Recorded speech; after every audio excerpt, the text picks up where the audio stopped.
afternoon, everyone. To welcome this very special occasion. Those who are here, a special welcome, but also to all our friends, guests, and old Tokkies who studied here and UWC. But today is also Heritage Day, as we remember our heritage in South Africa. Kay Jaffa says this is the day that calls South Africans to commemorate their traditions and tell their stories. Indeed, the celebration of our heritage has been viewed as an important mechanism for nation building, given our fractured history as a country. But what is heritage? One definition, according to the Center for Heritage and Society at the University of Massachusetts, says that heritage is the full range of our inherited traditions, monuments, objects, and culture. Most important, it is the range of contemporary activities, meanings, and behaviors that we draw from them. I welcome you once again to this very historic occasion. This is the day that we finally bring closure to the Faculty of Religion and Theology. While it is symbolic that this has been lingering on for more than 25 years, and today we complete this act. But it is through this act that we also mark the history, erect a plaque, and leave a monument for future generations, but mostly affirm the place of the faculty in the 60 years of the university's existence. We acknowledge the presence of our panel here this afternoon, and those also who are virtually linked to us. I think with the exception of Professor Els, who was a professor and lecturer at the university, all the panelists were actually students at UWC in different eras from the 60s to the 90s. Professor Dan Kluter and Dr. Alan Busak in the 60s, Professor Nico Buerta, myself, and the rector himself, Tyrone Pretorius, 70s and early to mid 80s. Spet Lawrence and Brigitte Kromer will join us from Germany in the 80s. Anne-Marie Luther-Damans, my co-host today, Mariette Franz, John Claassen, and Colila Simon in the 1990s. So almost every decade is represented here this afternoon. Professor Dan Kluter, who is the first Black lecturer permanently appointed to the faculty, and through his many years of sojourn, he was able to navigate the faculty through many difficult times, but also played a pivotal role on the broader campus as a source of strength and a pillar to lean on. Dr. Alan Busak, I think, doesn't need any introduction, but we remind ourselves that he is the first Reformed theologian who was able to marry, in a sense, Black consciousness with theology at the University of Western Cape. Through this faculty and the influence the hearts and minds of thousands of students who passed through this chapel. And let me just say, this chapel was not just for one denomination, although we came from the Dutch Reformed Mission Church at that time. It was really an ecumenical space. Every Sunday, people, students, and even from the people from the community would gather here to listen to Dr. Alan Busak. Farewell to Innocence and The Finger of God are the early influential readings everyone entering this campus was introduced to. Beyond the unveiling of the plaque, in welcoming Dr. Busak, we would actually want to call on the university to consider renaming this entire complex, and all the buildings housed here, the Alan Busak complex. Just a thought for the university. This day and program is filled with memories. It is steeped in decades of history.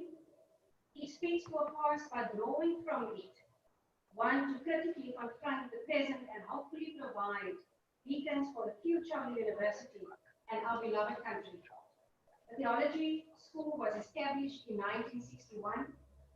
The theology buildings that we are standing in now and where the plaque will be placed was inaugurated in 1965.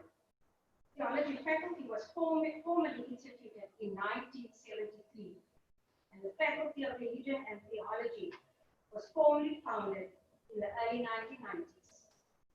The place is also steeped in an apartheid narrative, as was the broader campus.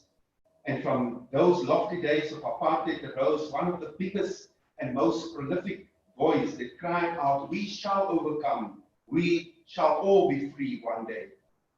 So welcome again to the live virtual unveiling ceremony that marks a moment in the life of an entire university community, 60 years, in whose memories the alumni of the Faculty of Religion and Theology are intertwined. And I'll ask my colleague to open with the word of prayer. Let us pray together. Almighty God and Heavenly Father, we come to you with hearts filled with joy and gratitude to honor and praise you for the 60-year history of the University of the Western Cape. Here we leer die voeltjies in die veld om te sing. We leer die bokkie appel en spring. Die visie in die see om te swem. Slegs U, o Heer, U alleen.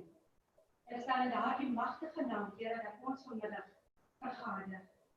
Thank you, dear God, that the University of the Western Cape could become a beacon of hope in the lives of those who would otherwise not have been afforded such opportunity.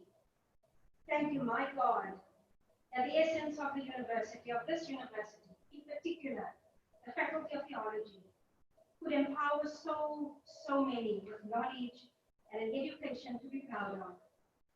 Lord, we are eternally grateful to the men and women who fought for liberation and who employed the very principles of liberation to afford others equal access to these opportunities of learning. So many of these icons have become frail today, with soft voices and a gentle touch. Let us not forget them and the contributions that they have made to the rich history of this faculty.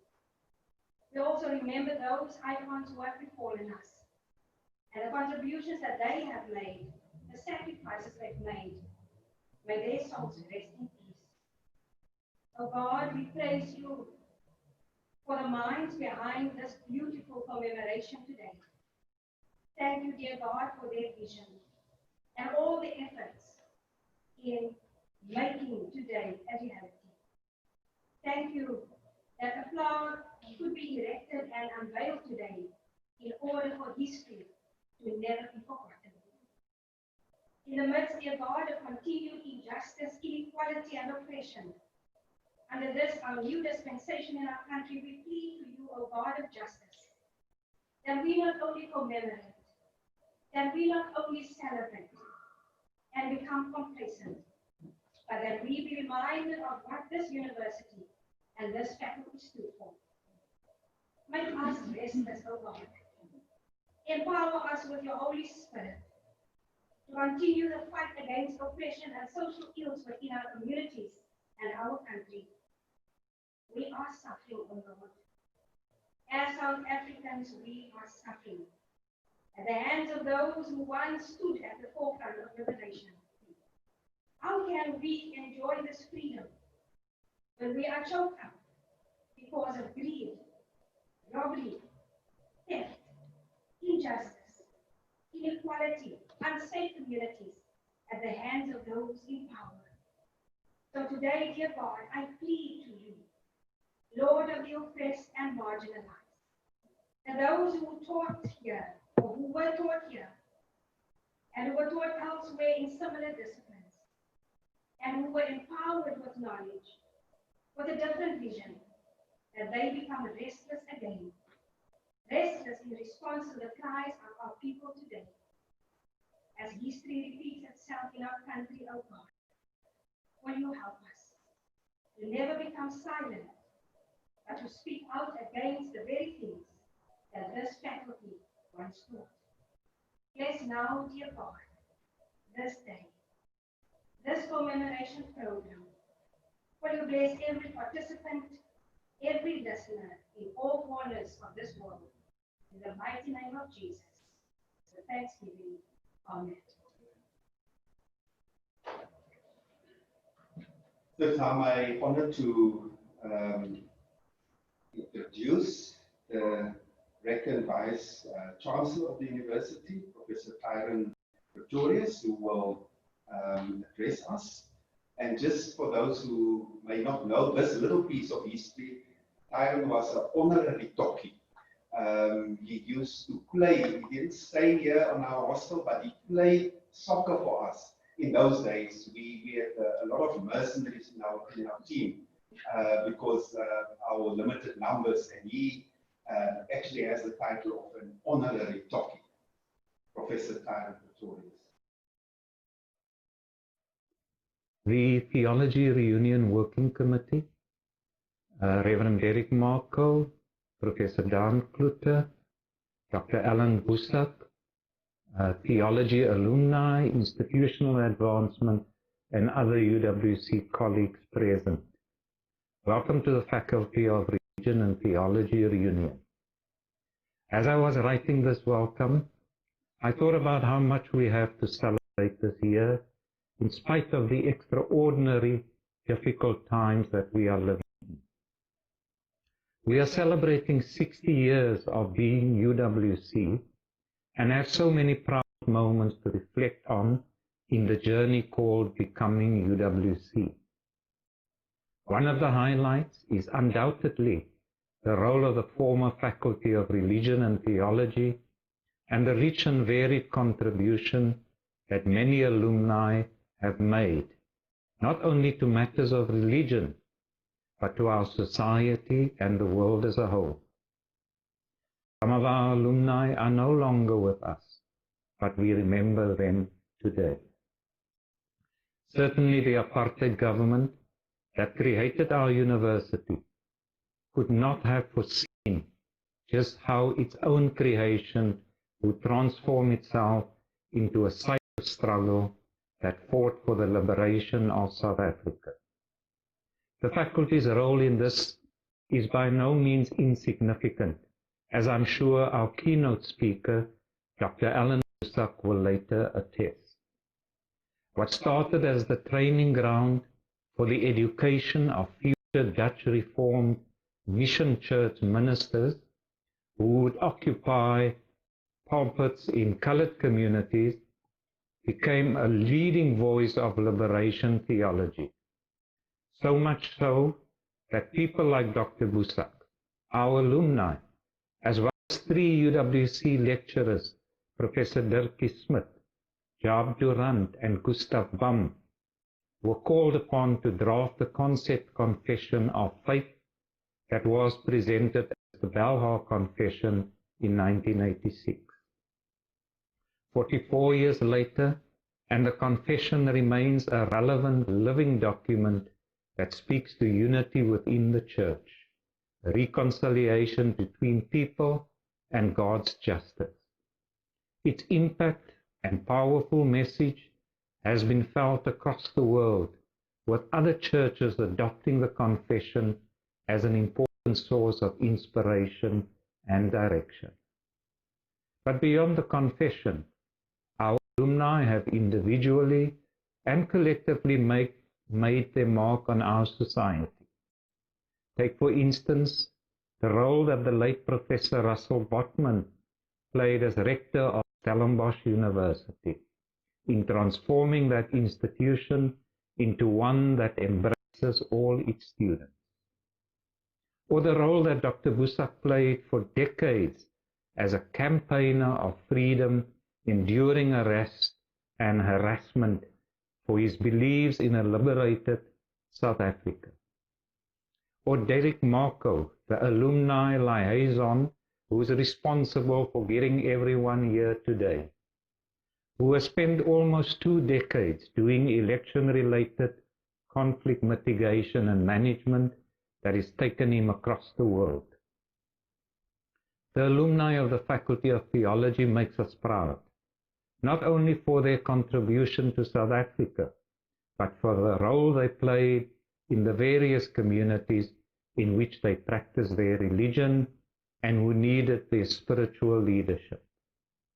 As the Tokkies of UWC gather today to reminisce about their contribution to UWC, I want to thank you for your contribution to our university and the country. You make us all very proud indeed. Thank you and enjoy your day. I'll be giving opportunity for an overview of the faculty by the faculty's alumni in the order from the early beginnings to the late 70s, then the 1980s, and then we will have the 1990s. And firstly, Professor Buerta will be speaking on the early beginnings up to the 1970s, and then we will have Oliver Mühlenbeiner that will be speaking from the 1980s, and thereafter we'll give Professor David Simon the opportunity to speak from the 1990s.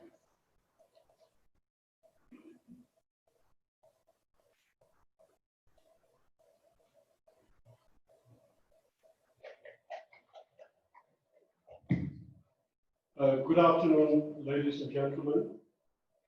It is indeed a very, very special honor that has been bestowed upon me by the UWC Theology alumni for asking me to reflect a little bit, for just 5 minutes, on the generation of the 1970s in particular, those who have studied during that decade in this faculty of theology at UWC. It is indeed a great honor. And I would like to address myself to the question, on what basis could the University of the Western Cape and the Faculty of Theology be identified as a place or locus of our liberation? How on earth, you may ask, can a Bush college be transformed from scandal and shame to locus of liberation? The generation of Tokkies from the 1970s enrolled at UWC during turbulent times. The repression of the 1960s had taken its toll. Liberation movements, particularly, and the democratic forces were unnerved tremendously. The 1970s, however, started with a bang, with a regrouping of the mass democratic movement. The Black consciousness movement gained ascendancy, and what came as a shock to the apartheid regime was the inroads made into a place like UWC by the Black consciousness movement. There was the workers' strike, which you may still remember, at the Coronation Brick and Tile Factory outside Durban on the 9th of January 1973. Immediately thereafter, workers from small packaging, transport, and ship repairs companies followed suit. In a very significant fashion, this signaled the resuscitation of trade unionism in the country. And I believe that students at UWC, in particular also theology students, were greatly inspired by such events and started formulating plans to leave the campus, to demolish the Bush College, to finish it off by staging a walk-off. for a number of different reasons, most students returned to the campus after a while. And there was, at the time, nowhere else to go. Students could perhaps enroll at UNISA or study at UCT on permit. But other than that, there was nowhere else to go. It has been between 1973, which saw an aborted attempt at finishing off the Bush College, and 1976, that a major shift towards a more strategic and tactical approach occurred. UWC, with all its political or wonderful infrastructure, was no longer seen as a place to demolish, but rather as a locus for political education, mobilization, and organization. In between 1973 and 76, Mozambique gained its independence under the charismatic leadership of Samora Machel on the 25th of June 1975. Then came the Soweto uprisings of June 1976. UWC students participated massively. A blue pamphlet was produced as an expression of solidarity, not only with the protesting learners of Soweto, but a distinct sign of solidarity with the oppressed people of South Africa. I am proud to say today that the Tokkies like Ebi Safi and Leonardo Appice played a significant role in the production of this blue pamphlet. And the father of Lord to be of Peter Grove, father to Terry Matthews, Honorable James Matthews, printed the pamphlet. These were trying, if not traumatic times for theological students. As much as in class they have very committed and excellent lecturers, the brand of Reformed theology taught in class was not equipping them for struggle. Some significant changes were, however, occurring in the theological library in this building. Very significant changes took place with students suddenly having access to works of the likes of Paulo Freire and others. We could suddenly read the world-renowned proponent of black theology, James Cone, from North America. We could access works by the Latin American liberation theologians like Gustavo Gutierrez and the Bob brothers, Crodibus and Leonardo. And of course, some of us were significantly influenced by the thinking of Martin Luther King Jr. and his notion of nonviolent direct action. The greatest blessing bestowed on the Tokkies by God was the arrival on campus of Alan Busak in 1976 as student chaplain. Busak helped us greatly in understanding theologically what we meant when we said that apartheid was evil or that apartheid was a sin. We drank deeply from this well, particularly from the well of his Kampen thesis entitled Farewell to Innocence, with a profound exposition of black theology. More than that, Busak assisted us in beginning to find liberation from a truncated reductionist understanding of Calvinist theology to an interpretation that would empower us for struggle. We shall forever be grateful to God and to Busak for the wonderful gift of a liberated Reformed theology. My little contribution to this august occasion could be formulated as follows. In a pretty cursory fashion, I'm trying to show that theological students at UWC in particular, those that studied here during the 1970s was steeped in a very particular community. We have learned that good theology can only come about if the context we find ourselves in, if that context is constantly and consistently brought into critical discourse with the text of the Bible and vice versa. We have learned that theology is not so much what happens in the ivory tower, but it is a making of a faith commitment, first and foremost. It is stepping out of the comfort zone into the street to be in solidarity with the oppressed and the exploited masses of our people. Or is this too retrospective? Is this indulging in nostalgia? Yes and no. The yes part is simply to say that the struggle against the political system of apartheid, which was indeed the most virulent of systems, is over. And we have indeed experienced a major democratic breakthrough with the Mandela Revolution of 1994. I would like to define the no part in terms of a few very simple but pertinent questions, Mr. Program Director, and then I will sit down.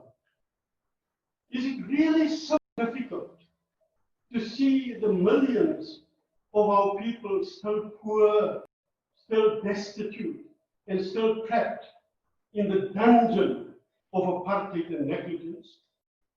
Is it so difficult to notice who bears the brunt of gross inequality and socio-economic discrepancy?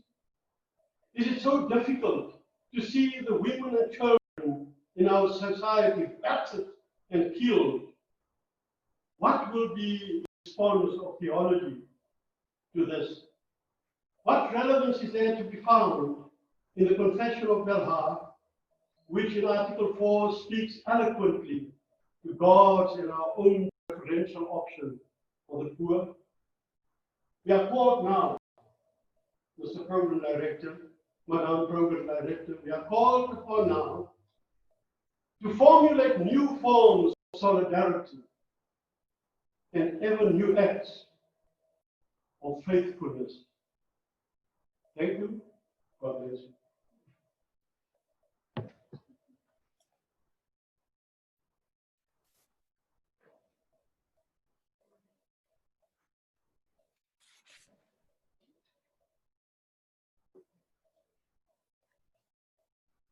We will be giving opportunity now to Birgit Kromme-Mühlenmeijer, who will be speaking on the 1980s, and she will be speaking to us via video.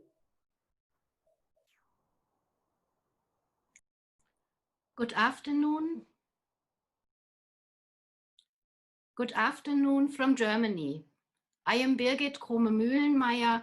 Thank you for inviting me to talk about the 80s in 5 minutes. From 84 to 89, I was as ecumenical exchange student with the Tokkies. My home church is the Reformed Church of Lippe in the German North. In the 80s, a rebirth of Reformed theology took place. A rebirth that reminded us on Jesus' option for the poor and oppressed. A liberation theology that treated the socio-historical context as relevant part of academic studies and brought it into conversation with the biblical text. That's why I received a scholarship from the World Council of Churches to explore South African Black theology in its context. In 87, I was legitimized by the former N.G. Sendingkerk. Up to now, I serve as minister in the Church of Lippe. The main thrust in my ministry derives from my studies at Bush, at UWC. Ecumenical relations, integration of refugees, climate justice, emergency counseling, and this year online communication of the gospel. When I look back at the 80s, I remember the state of emergency. And I dare to say, this tremendous challenge in history has shaped all of us. I'm deeply thankful to the male and female students who were courageous enough in those times to open up to me as a stranger from overseas. And believe me, I was strange. But one day it happened, my Afrikaans speaking Tokkies started to speak English to me. Tear gas, Caspiers, boycotts, mass funerals, and detention of fellow students determined our lives. Sen Senina. By day, we demonstrated to fight apartheid. At night, we learned in study groups to pass the exams. And of course, we had different opinions about actions and if writing exams is correct or not. But at the end, we cared for one another and shared unique solidarity. We overstepped academical borders. What they presented us as gutter education, we developed into liberating education. Reading the Bible from below with Black, economic, and feminist eyes enabled us to become contextual leaders in church and society. We overstepped human, religious, social, and cultural borders. In all diversity, we stood together as one.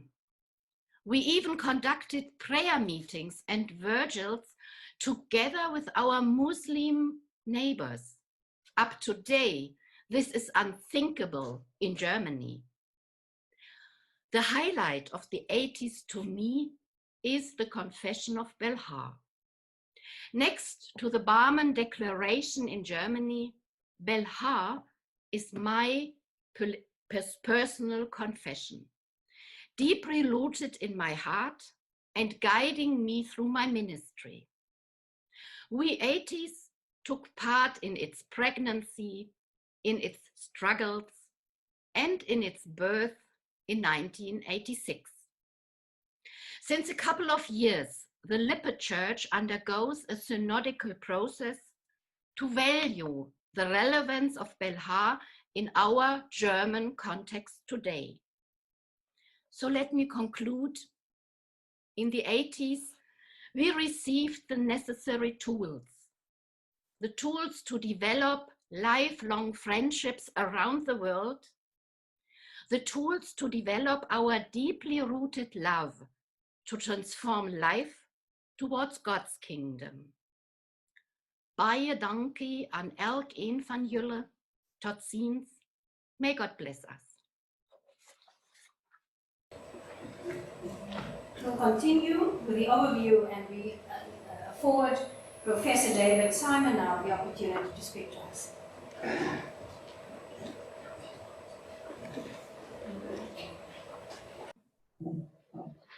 Good afternoon. Also, like my colleagues, I'm quite grateful and honored to have this opportunity to reflect together with you in terms of the past of the Faculty of Theology.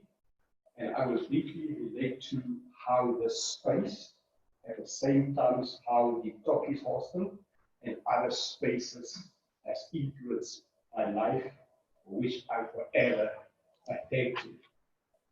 In the early 90s, I moved between three theological institutions, places where I studied theology. I came from Tokkies Seminary, which was meant for the Black African students from the from church family. And from there, I went to Fort Hare University, and I ended up here at PwC in the 1990s, and I got a student number 19843. That number has shaped my identity in so many different spaces. I think the early 90s, PwC was also opening up very much to Black African students. So I ended up in the second year class. We were 2 class teaching students. Now the experience of exclusion and inclusion, we were actually shaped by that.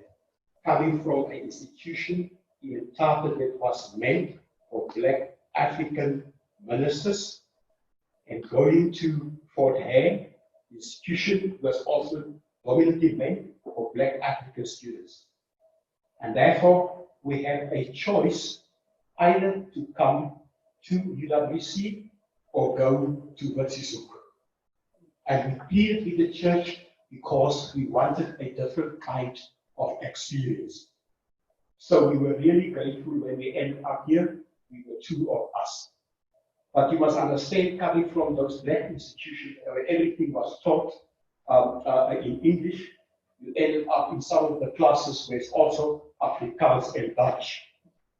So we had really to struggle to some extent from the beginning. But the events, the great events, was the 1990 release of President Mandela, then the first democratic elections, 1994, the TRC, those public events really provided an opportunity where we could reflect in the classrooms, at the hostels, and other spaces in terms of what does this mean for us as future ministers, as future community leaders. So therefore, I would say the 1990s, from my own personal experience, really shaped my own thinking, my own life in relation to students who came from different denominations. So in other words, in the early 90s, mid-90s, UWC became much more, the faculty much more ecumenical. So there are a number of stories, and I will just relate to one of them, what it meant for us in class. You sit in the class, we have students from the United, by then, the United Reformed Church, we have students from the Apostolic Faith Mission, we have students from the Methodist Church. So that sense of becoming an ecumenical faculty really shaped my thinking and many of us. Why? In many ways, because we are students who are coming from farms, we're coming from rural areas, we're coming from township, and there is a shared identity as far as some of the contextual issues are concerned in terms of poverty. So in other words, you were sitting in class where lecturers somehow relate to our experience. So when we had to reflect on text, for example, in terms of poverty in ecumenical context, we could immediately connect with our own experiences, irrespectively from which denomination you were coming. And we dealt with questions like, for example, is it possible for you to see yourself as poor, but you are at UWC? The person who asked that question was a white student coming from Stellenbosch, and he thought maybe we can't be poor while we are here. So in other words, the more diverse we became, it actually helped us to reflect deeply on the issues that shape our life. Now you must understand, because we're also looking up to our lecturers. Because if you realize the more diverse our lecturer is, also better for us. We remember, can't go to all the names, but Professor Denise Ackerman joined us from another denomination. That was a good experience for many of us. The same space where we sit today, it is where we came together on Wednesdays, a space for worship. But suddenly, we saw now ministers from the townships coming and leading the worship services. So for us, that sense of ecumenical education that grew in the 90s, it was an issue of worship and critical reflection. Therefore, looking back now, that is how UWC shaped our identities in the sense of giving us hope and in terms of knowledge. And the quality of education, I must say, it was one of the best.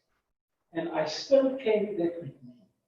Because here, and I hope in one way or another it will continue, you could still take Greek and Hebrew up until the third year level.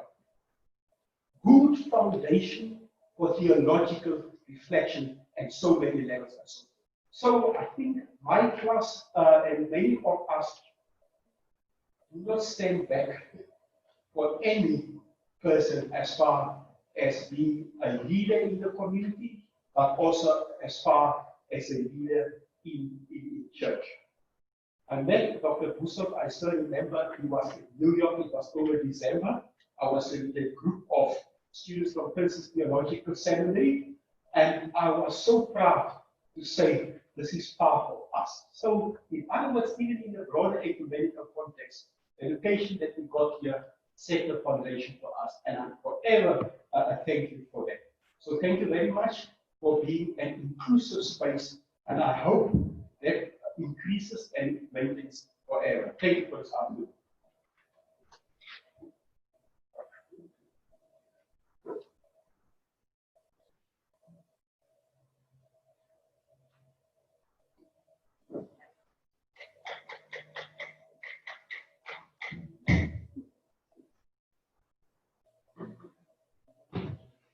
Thank you.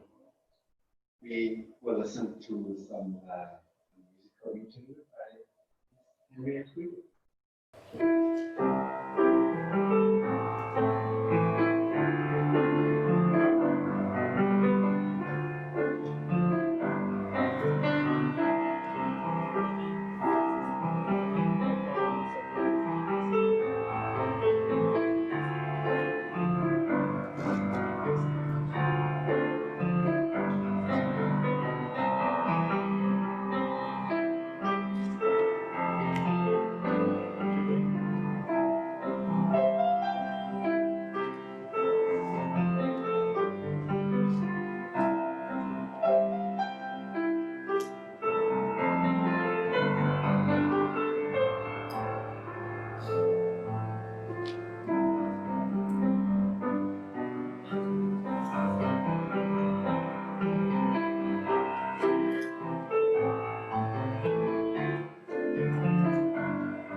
Thank you very much.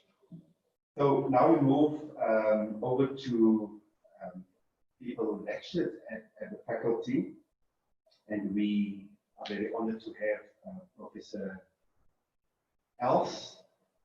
For us as students, it was one of the strangest things that a person's initials were longer than his surname. P.S. Els. Our professor in Old Testament. Thank you very much. Well, thank you very much. I appreciate that, the chairman. It's a wonderful occasion for me. I want to say the fact that I have 4 names gives me permission to speak long. Okay. I just want to say it's a wonderful occasion. You, Brother Simon, actually mentioned Hebrew. Now, I just want to start off. There is a wonderful word in the Old Testament, the name Zachar. And that word doesn't only mean to remember, but to celebrate. And that is what we are doing. And in the Old Testament, there were many occasions when people remember and celebrated what God has done. So we are perfectly in line with what the Bible says. We celebrate today the wonders of God who did this for us and through us. Then I want to say there are two concepts which I quickly want to mention, which I think describe this faculty. I'm not going to speak out about a particular year. By the grace of God, I was a lecturer for 25 years. So I don't know which year I'm pick and choose, but I just want to give you a general overview of some of the characteristics. But there are two concepts which I would like to mention here. The one concept which I think describes the faculty is the mountain of Zion, where God appears and where God speaks, and to meet people from all backgrounds come to listen to God. In a sense, this faculty was the Mount Zion. The most important mountain is not Mount Everest, but Mount Zion. And that is in Isaiah chapter 2. That's the one concept, Mount Zion. Another concept is the concept of a laboratory. We know how important a laboratory is nowadays for us, COVID-19. And we all experience this faculty as a laboratory to develop so that people could be healed in this situation. So those two concepts I want to mention. I don't have time, unfortunately, to read now Isaiah 2:2-5, but there is also Micah 4, which is very important.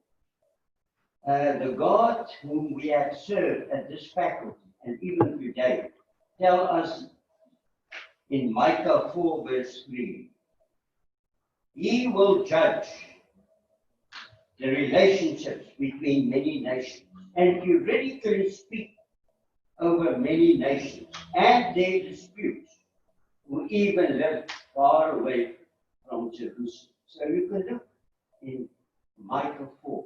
And this is also what we try to do at this faculty.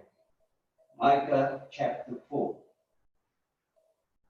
All nations then, he said, may walk in the name of their gods, but we will walk in the name of Yahweh, our God, forever and ever.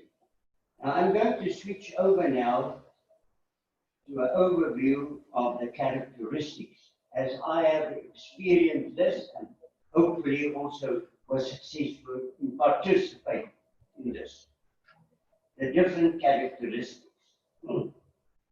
Number one, we have usually under all and even tension-filled circumstances experienced at this place the love of God and the love for each other. Even when there sometimes occur differences of viewpoints and conduct, our mutual love and common Christian faith and identity kept us together. Even nowadays, we are always very happy and full of appreciative love when we see one another. Number two, we usually exercise a correct biblical concept of our primary identity, namely our faith identity. All other identities for a Christian come second after his faith identity.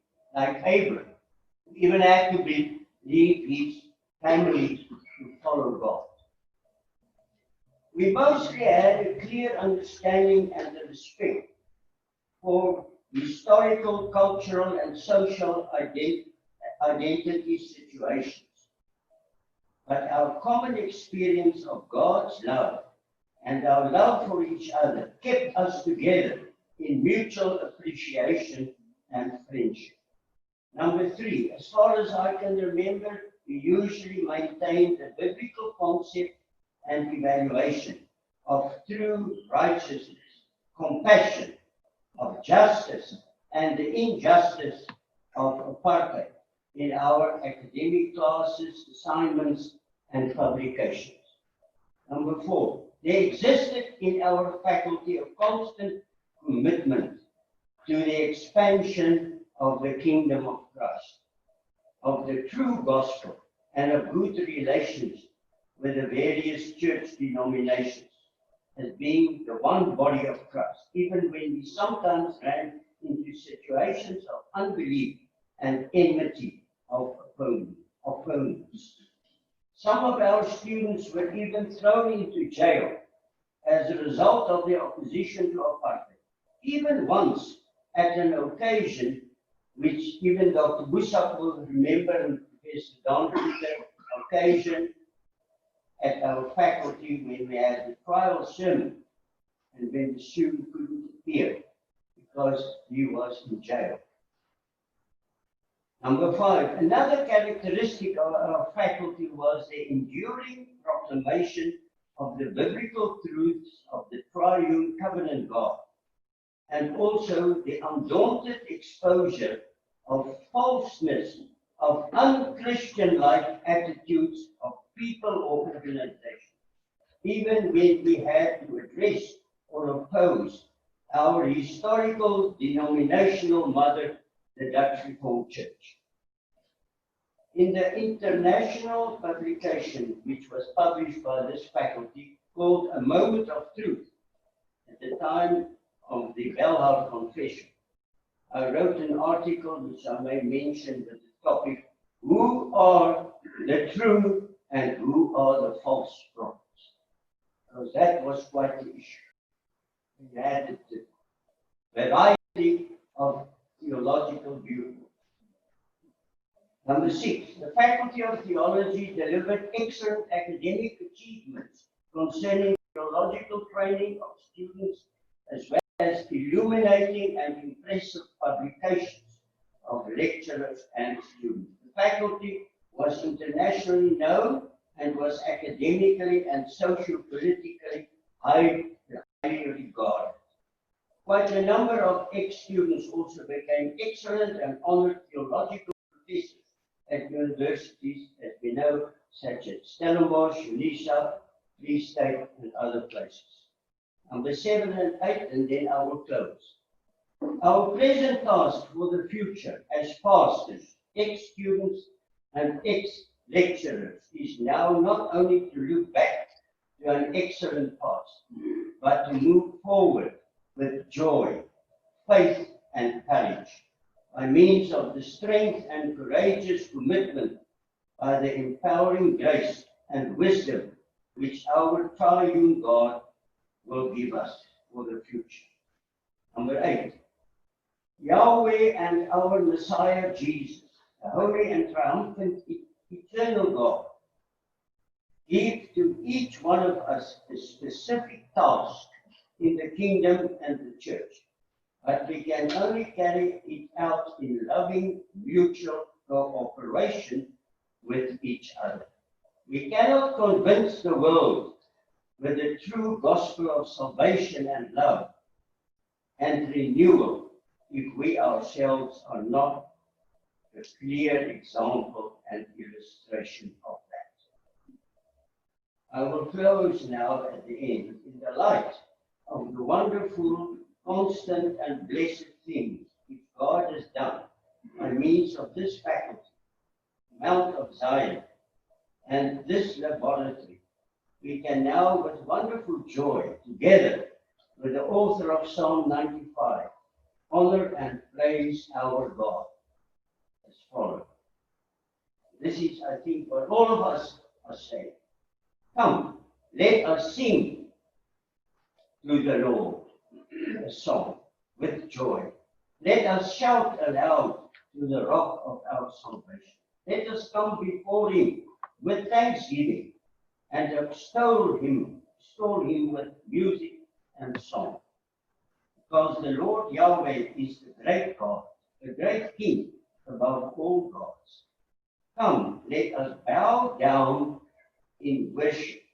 Let us kneel before the Lord, our Maker. For he is our God, and we are the people of his pasture, the flock under his care. May this be a blessing for all of us as we move forward. And I thank God that I could have been part of this faculty. It was a challenge through all these years. And hopefully also in the bottom. Thank you very much. Thank you so much, Prof. One of the things that we will always remember is that every point that Prof made was, "Dis nou belangrike van woord." So in the end, you've got to listen to everything because that was almost like, after every paragraph, you find out this is now the most important point. So thank you very much for that. We will now be joined also by a video link. Professor John Klassen will address us.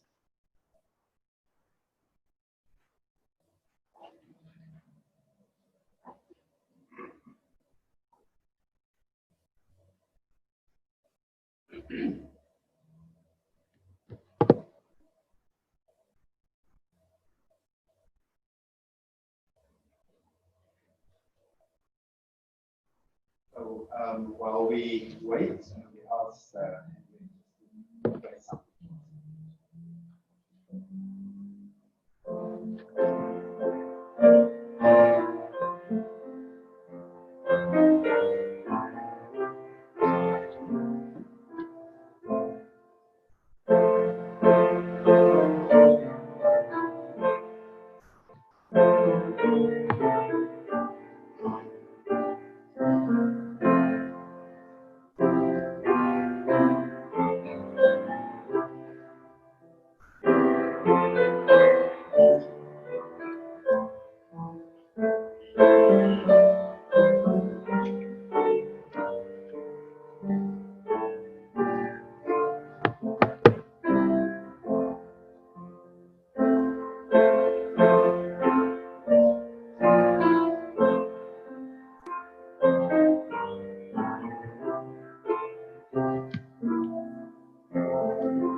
Good afternoon, everybody.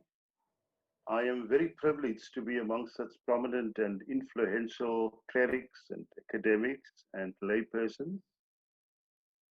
To speak after Professor Els is a particular privilege because he was my professor at university, but also my collaborator when I was appointed to my first rectorship at the parish of St. Albans in Wellington.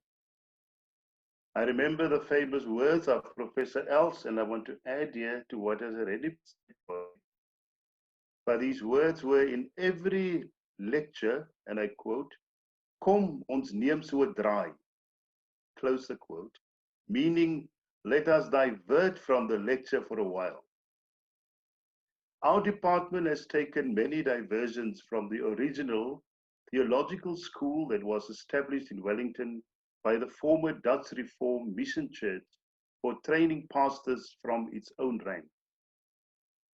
Our department was rather vulnerable in 2000 and had only 4 permanent staff members by the end of 2003. Some of you are aware of the traumatic circumstances that led up to this. But somehow it survived, and then it began to flourish. On a research level, the department at the time hosted a series of annual conferences aimed specifically at pastors, clerics, and faith-based organizations. We also registered 4 focused research areas in theology and ethics. The department embraced its position in the Faculty of Arts. It's now known as the Faculty of Arts and Humanities. And we engage critically with other disciplines within the faculty. During this time, we established a solid ethics component within the BA degree.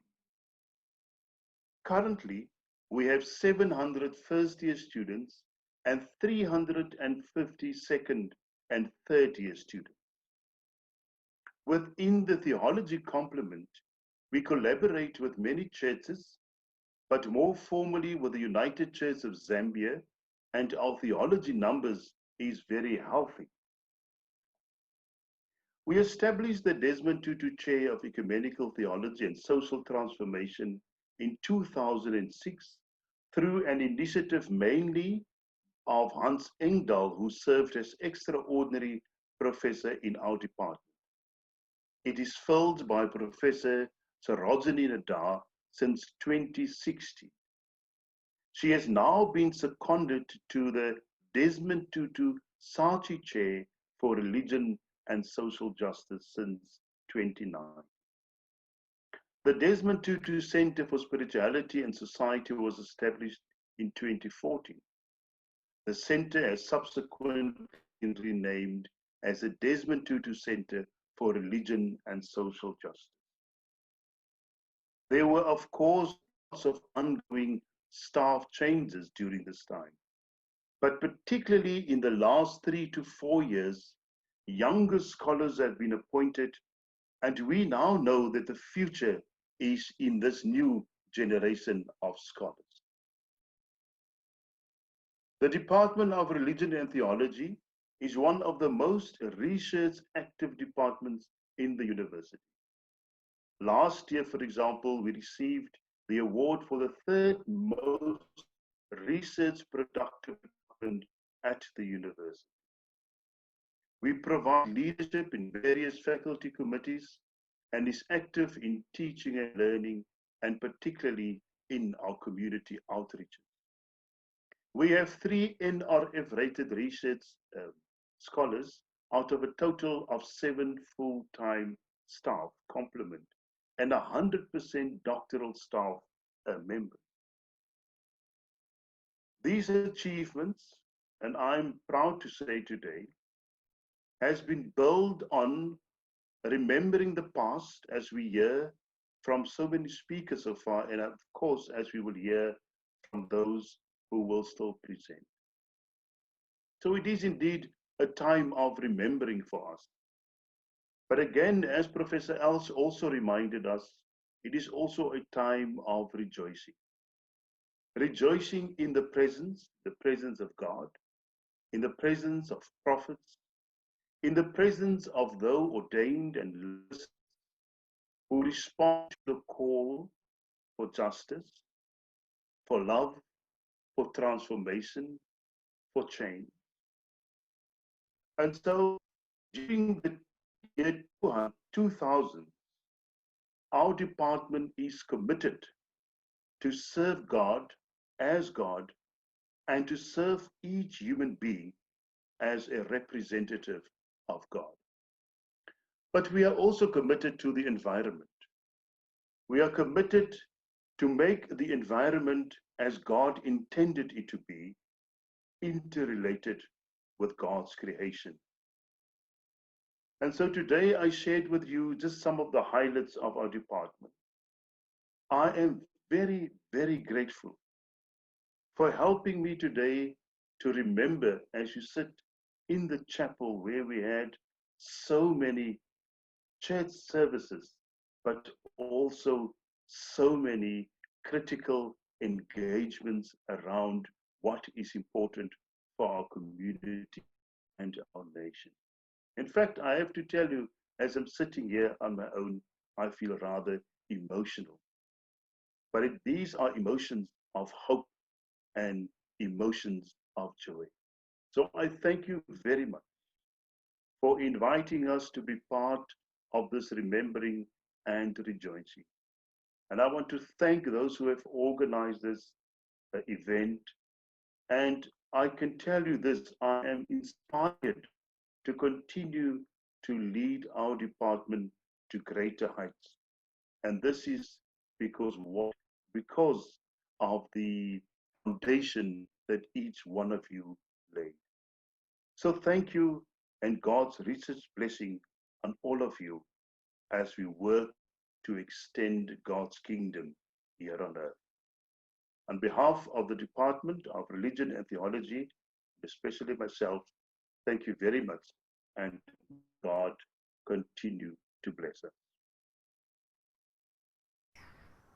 I think we missed, we shall come earlier.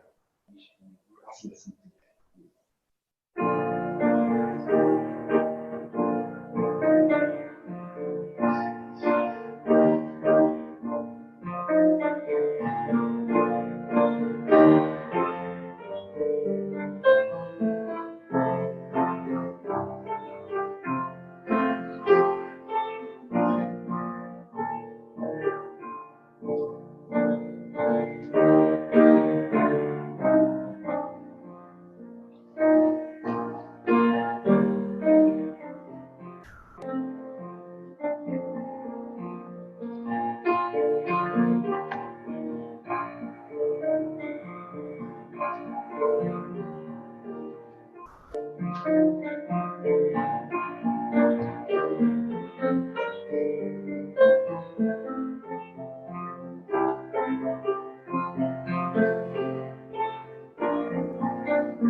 It's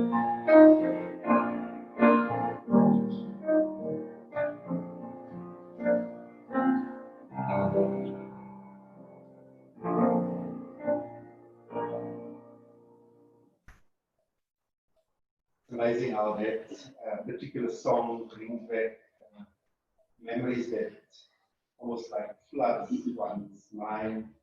The times that we sang it, the commitment with which we sang that. And I see on another chat, and I acknowledge my friends who talk to me while they're listening and watching this. And many of them also just acknowledging the influence of so many lecturers on their lives and formation. They want me to mention in particular Prof. Dan Kluter, who, as we've heard earlier on, was the first black lecturer at the faculty. Dan was more than a lecturer. He was really a father figure, a parent figure for many of us. And he also knew how to reprimand us when we did not, follow the right road. But this particular chapel, I think I must just say that I said it in the beginning, was such a powerful space. Not just the Sunday evening services, as we said, led by Dr. Busak, but also Colin Jones and others, but also the place where we met to plan, to discuss. It was also the place where the VCS met on a Friday. And the VCS had a very particular influence also on many of our lives, theology students with other students on this campus. But let us continue as we now come to our keynote address by none other than Dr. Ellen Aubrey Busak, who I said earlier on needs no introduction to us, but it is indeed a privilege for us, Doc, to have you here, and we are looking forward to what you will bring to us.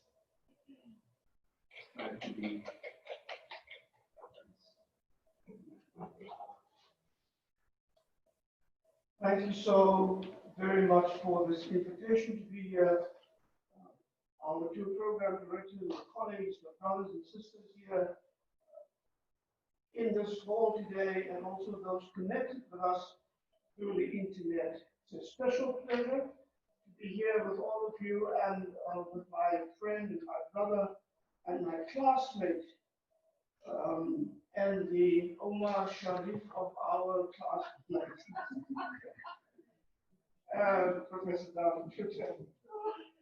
Historically, as a people and as a church, we are in a strange, unexpected, and disconcerting place. In our times, James Baldwin's The Fire Next Time is still the fire this time. Ahead of us, real enough to believe in, but still far too distant to see, are the living waters of the rivers of freedom, and in between is scorched earth.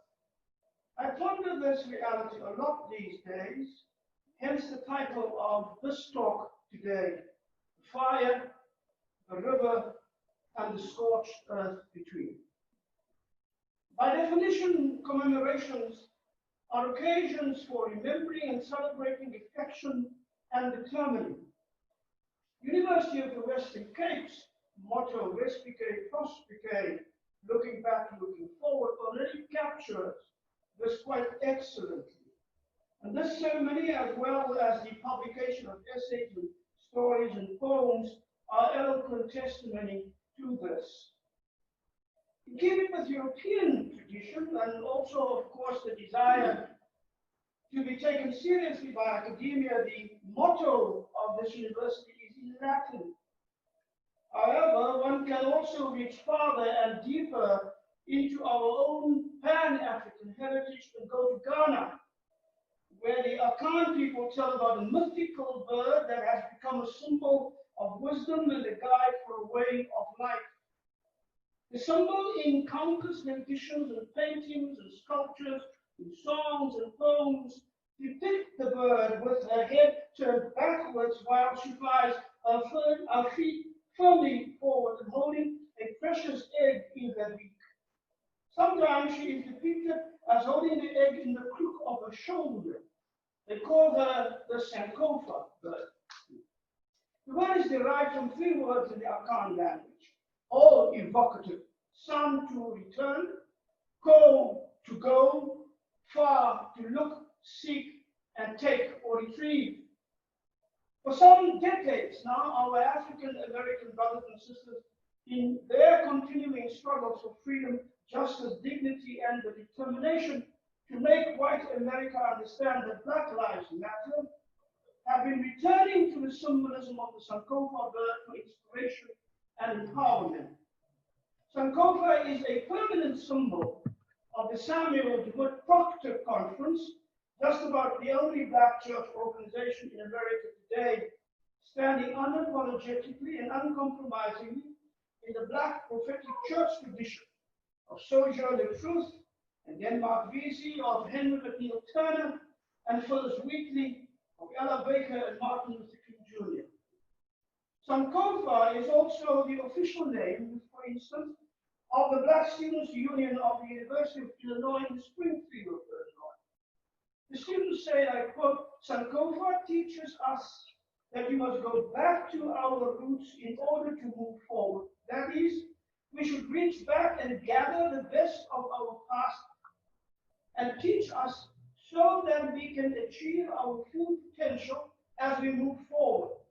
Whatever we have lost, forgotten, forgone, or been stripped of can be reclaimed, revived, preserved, and perpetuated. The Akan believe that in order to understand the present and prepare for the future, we must be like the Sankofa bird. The past serves as a guide for learning and understanding what gave us joy, what caused us pain, what brought us confusion, what birthed comprehension, what caused us to scatter, what kept us together, what lessons can we learn to avoid the mistakes made in the past, what wisdom can help us to create new opportunities for our life together and to secure life for the generations to come. Sankofa bird does not only look back. As she flies into the future, she holds the egg in her beak or in the crook of her shoulder, knowing that the future is in that egg, and that it is her responsibility to keep it warm and safe. The Sankofa bird knows where she wants her egg nested, but she also knows how to fly, how to navigate the winds and the thunder and the storms to get there safely, because she has learned her lessons from the past.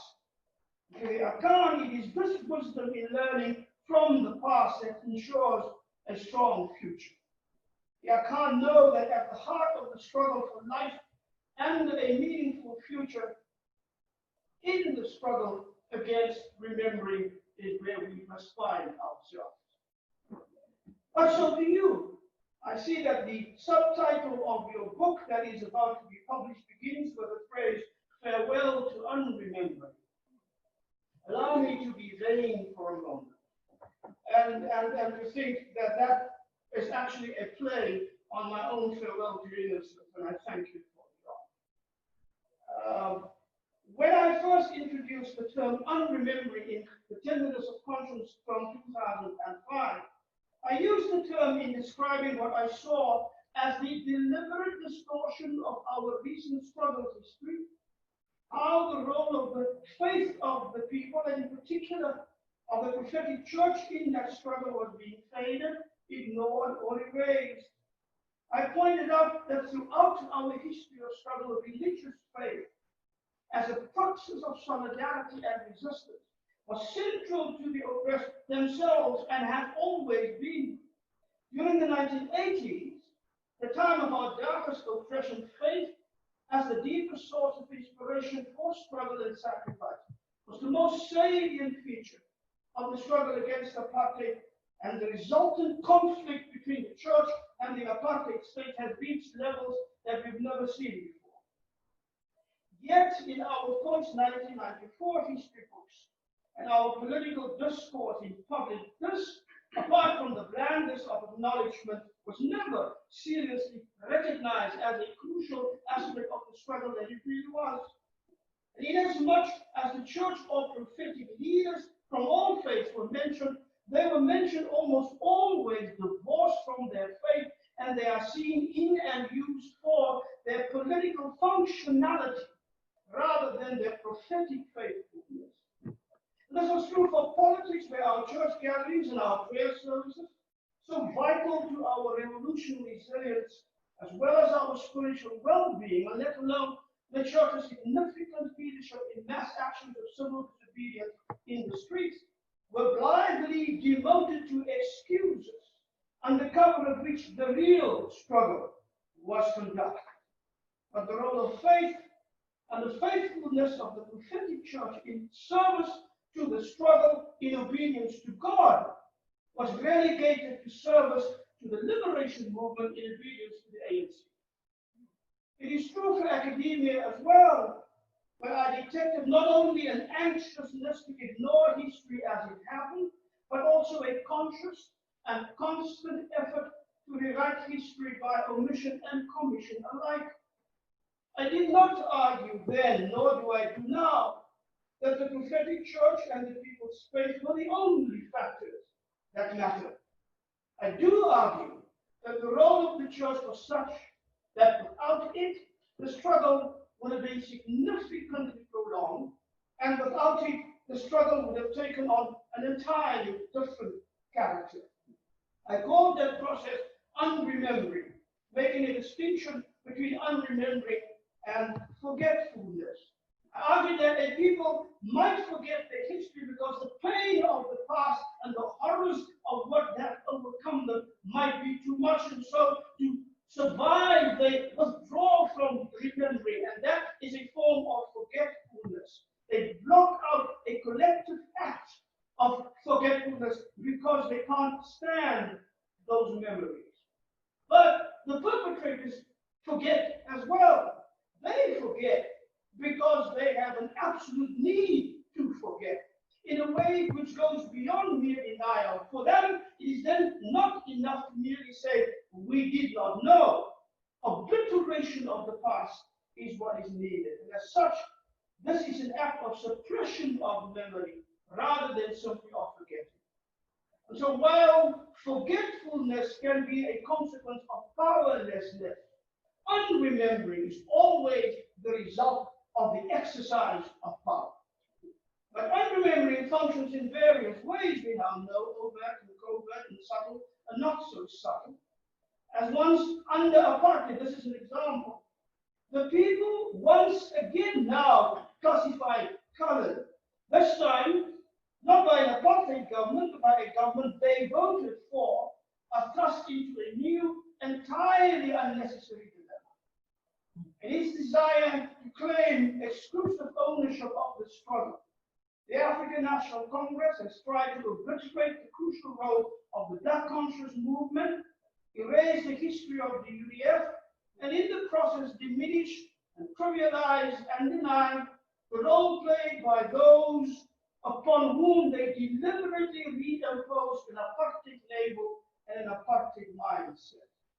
So all of a sudden, people colored again have to explain, even defend their role in the struggle, as if they never marched, nor protested, did not go to prison, were not tortured or hunted down or murdered by the apartheid state, as if in the Western Cape alone, 148 people did not die during 1976, not even mentioning the 1980s.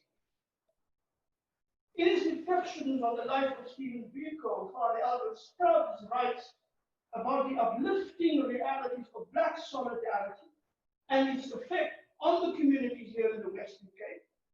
And he remarks how the Western Cape was then one of the most militant places during that era.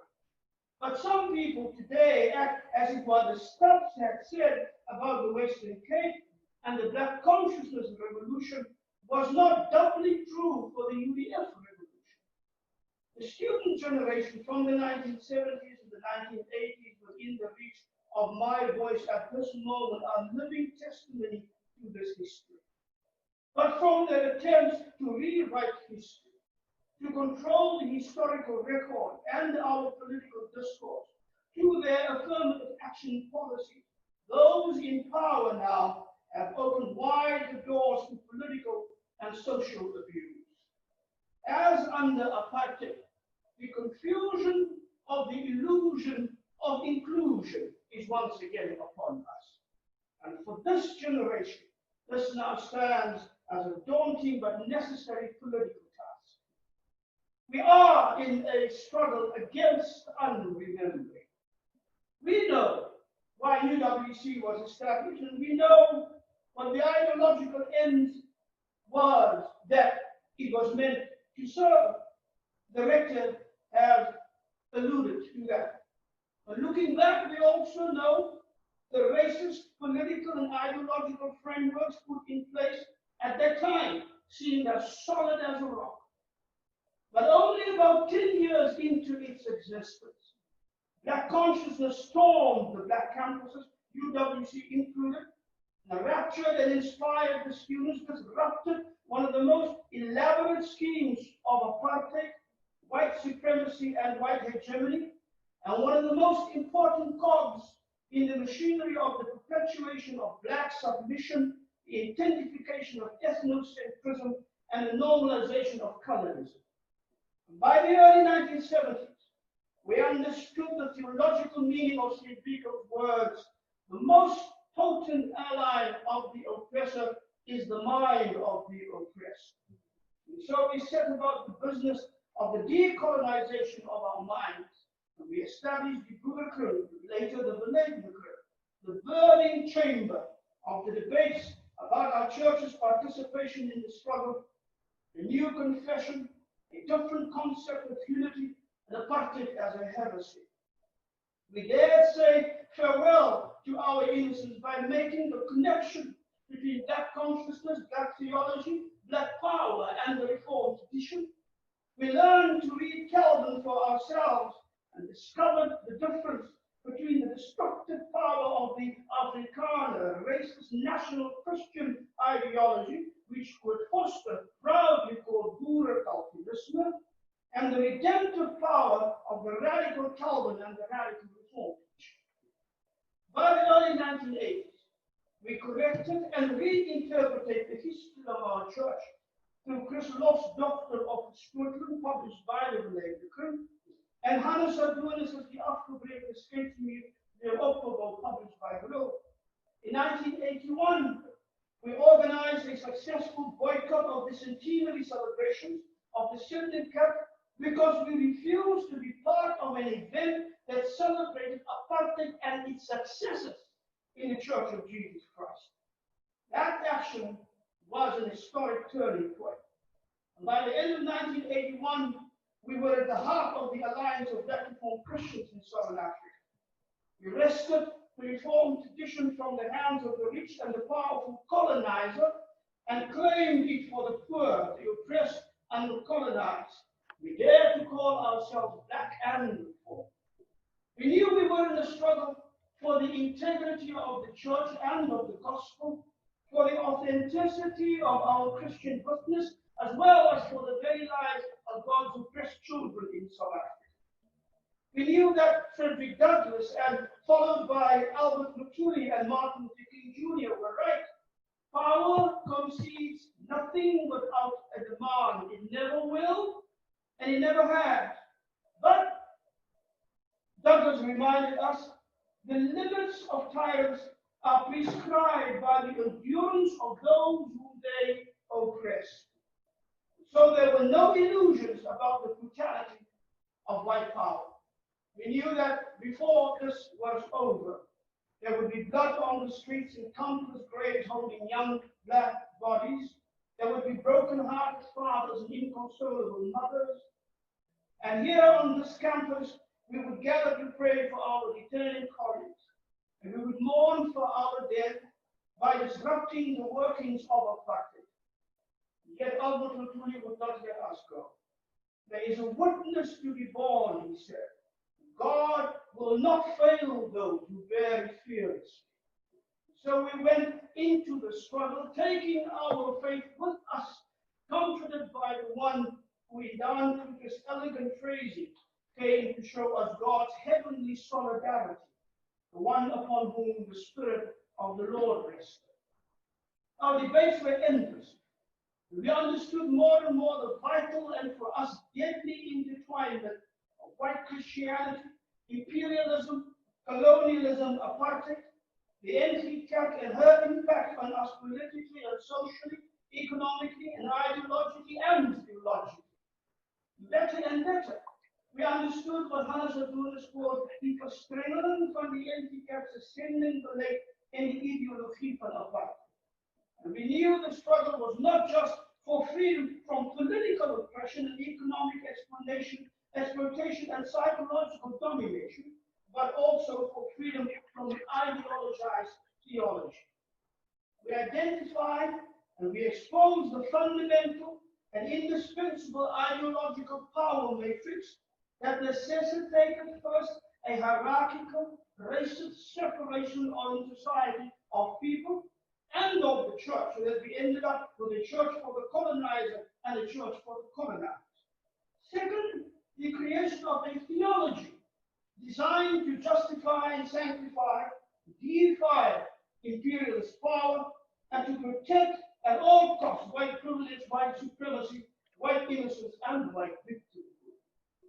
And so they created a theology for civilized masters and slave owners, and a theology for savages and slaves, a theology for black heathen, and a theology for white Christians, a theology for justification that cancelled out a theology of justice, a theology of subjugation and enslavement that eliminated a theology of freedom, a theology of submission that rejected a theology of resistance, a theology of pietistic quietism that left no room for a theology of prophetic radical discipleship. And we should not forget the power of the theology of hymnology. We were given a hymnified theology of otherworldliness, Sion's Gesang, that denied our people the voice and the right to sing of holy this worldliness. The kind of theology that made us sing longingly of the golden street of the New Jerusalem, while white people were stealing our gold from underneath our feet right here on earth. And they offered a theology of imposed childishness, but never a theology of dignified person. In destroying that slave theology and creating that other theology, we discovered our freedom, rediscovered our childhood of God, reinvigorated our faith, and reclaimed the radical Reformed tradition as our rightful heritage. The battle for respectful faith with that theology, though, in our theological education and in our pulpits is far from over, but we have come a long way.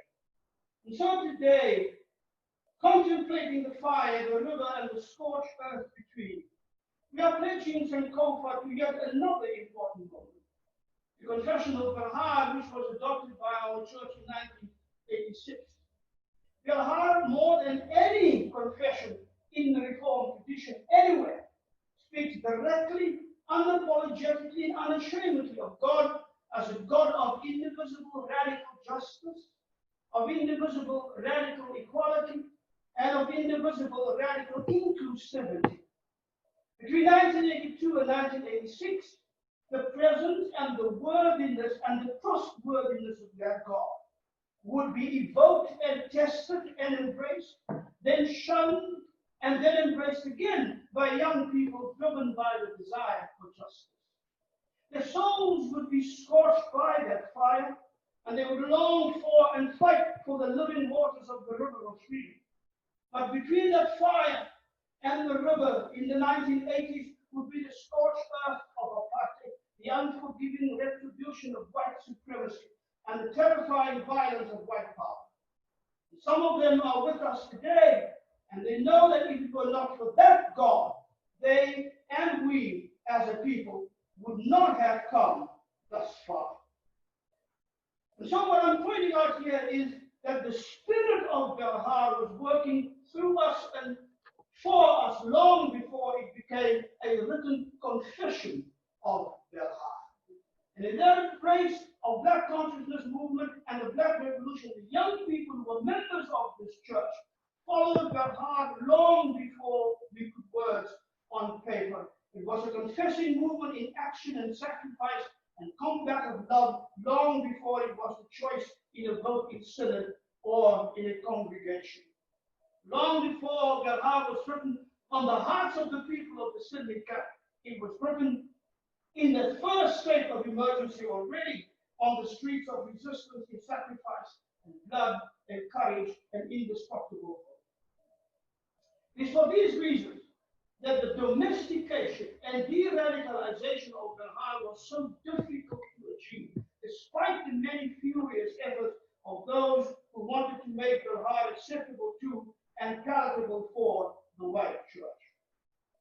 In those first years around Belhar, Jaap wrote something that we cannot forget. I quote him, "We cannot yet foresee the consequences of the formulation and acceptance of our confession for the Dutch Reformed Mission Church," he said, "if it is indeed ready to accept those consequences for itself."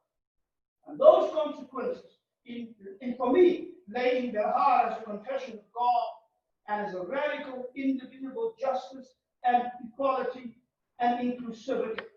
And our problem and our faithlessness to indivisible justice and equality and inclusion with regard to the poor, women, and the LGBTQI persons amongst us and everywhere have emerged as the dire consequences of our not taking our own confession as seriously as we should. Today in our country, the fires of discontent are still smoldering. The living waters of the river of freedom and dignity is still much too distant. The scorched earth between now and underneath our feet now is the burnt out hopes of our people, our discarded ideals, our trampled upon dreams, our spat upon sacrifice. The stench we smell now is of the promises of our Constitution set alight by corruption and greed and criminal indifference. It is the smell of solidarity wounded by selfishness, social cohesion immolated by racism, ethnocentricity, and narrow nationalism. It is the smell of trust willingly offered, but now decaying on the ash heap of disdain and the stuttering and almost failed reconciliation process. On top of all of this, we now have COVID-19. It's almost like a second layer of scorched earth. And we have never before felt so helpless and so fragile and so vulnerable. But even though we are fragile, and even though we are vulnerable, and even though we are afraid, I will hold today that we are not abandoned, for there is a river. Saul Plaatje knew that in 1916, when he wrote 3 years into the devastations of the 1913 Land Act, the one thing that stands between us and despair, heaven has not yet deserted us.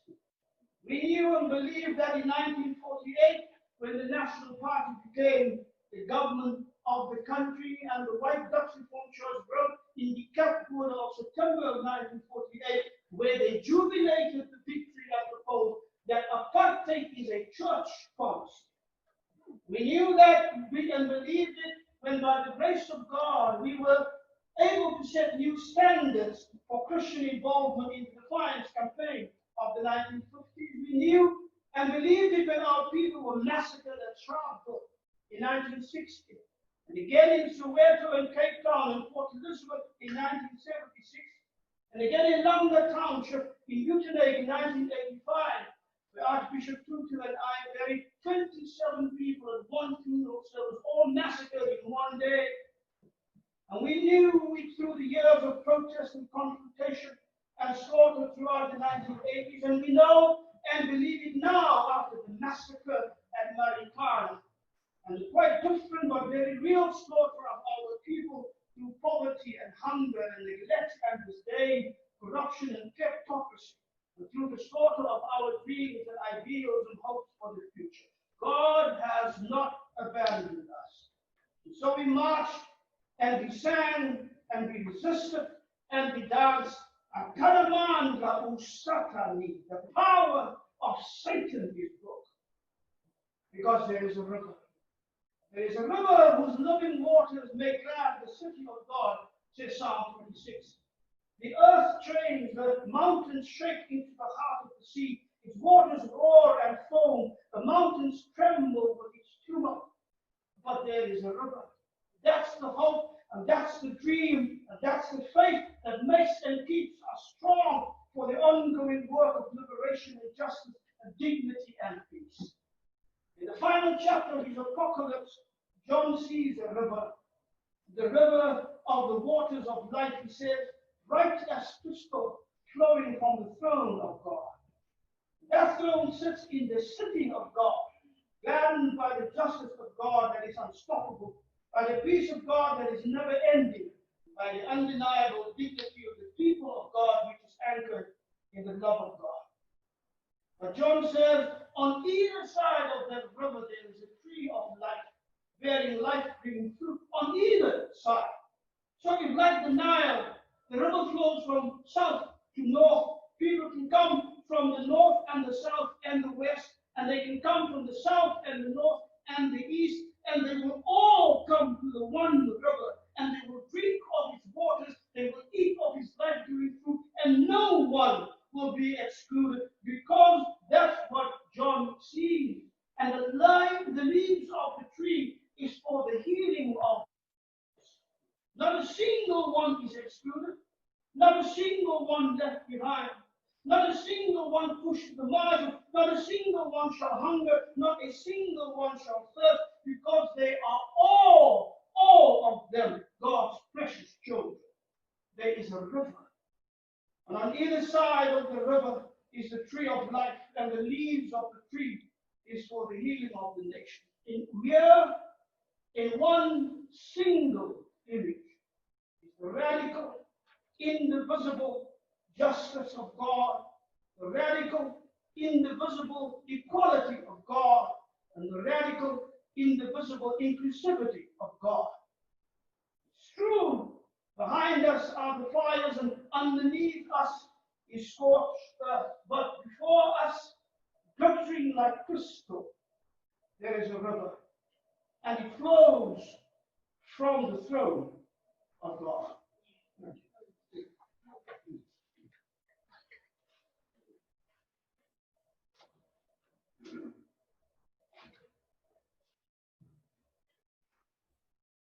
Thank you, Dr. Busak. Some of the things like so we listen to Siabo.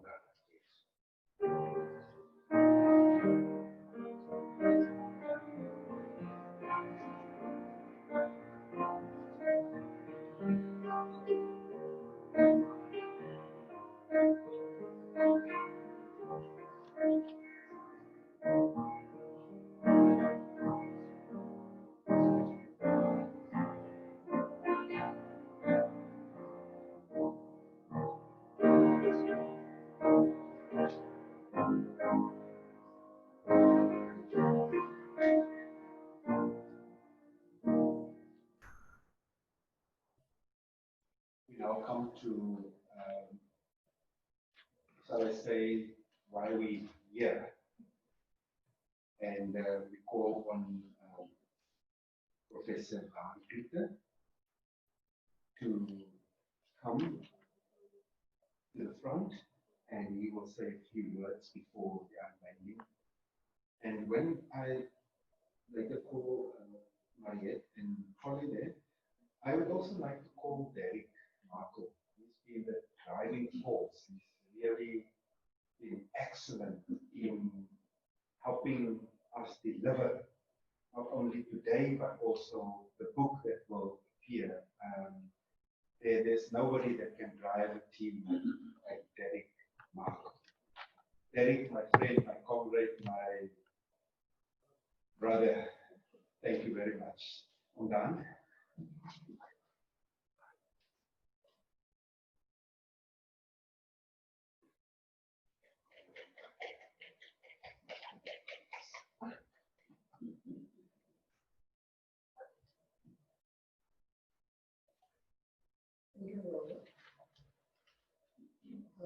This is very, thank you, Alan. You know, the things that you're saying are the things that we all think about and worry about. But we just lack the words to express it. And you don't do it. I'm encouraged for as much as it can also say, particularly with regard to now I've come across after my retirement many of our past students were part of the faculty. And you know, we talked about the good old days at the faculty. And we just could not forget what we experienced there. And so Eric and Case came one day and they said, let's not talk about this. Isn't there some way that we can do something that will recognize our contribution and in a way maybe bring closure? That's it. Faculty is now at Stellenbosch. So let's get closure about what we've done in the past and let's move forward into that chase. So we talked about it and eventually the two of them consulted with many others of our old students, and the idea came forward that we should maybe have an occasion when we have some closure to this. The faculty of theology and I'm just going to give a concise history of the Faculty of Religion and Theology at UWC, 1981 to 1999, at the unveiling of this work. The study of theology started at the University College of the Western Cape on the 16th February 1961, when the Dutch Reformed Church, Mission Church in South Africa, required their candidates to follow the admission year of the college. This was 1 year after the University College was established. It started with 4 students in a room adjacent to the old library. In 1965, it moved to the buildings next to the Moradam Road owned by the Dutch Reformed Church for the training of the ministers of the Dutch Reformed Mission Church. At that time, it was still known as the Theologische School, but it near the Cinnamon Cap in South Africa. In 1973, it became the Faculty of Theology of the University of the Western Cape, still exclusive to the same church. The church withdrew its training to join the Faculty of Theology at the University of Stellenbosch in December 1999. Over the years, about 1,400 students from the faculty, some already deceased or graduated at the University of the Western Cape. During his presence at UWC, the faculty was involved in the process of transformation that took place at the university. It started with the faculty's own transformation, when also on the insistence of the students, it chose for inclusiveness in terms of economicity, race, gender, and religion. As a result, the faculty over a period of time moved from an exclusive DRC to a multi-denominational, to a multi-religious faculty. In doing so, the faculty presented a model for religious training at a time when, within the process of democratization of the country, all spheres, including education, were involved in the process of restructuring. Can I just add here that we should recognize the influence of Professor Carroll and Professor Jan. They encouraged the faculty to do this transformation. At one point, Professor Carroll said, this faculty is a flagship for transformation, not only for the university, but in a sense for the country. The students from the faculty also activistically participated in the broader transformation process of the university, providing leadership to the student mass. For some of them, at the personal cost of detention without trial, also through the academic interaction among staff and students in faculty, the issues pertaining to the relevancy of theology for the liberation of the country were high on the agenda, resulting in the rewriting of the curriculum. Similarly, the academic staff gave leadership by their participation in discourses, not only within the faculty, but also in the church and society. A significant contribution was made by some staff members in the composition of the now ecumenically Lord tract confession of the 1986. It signified a moment of truth in the church when it declared the theological justification of apartheid and heresy.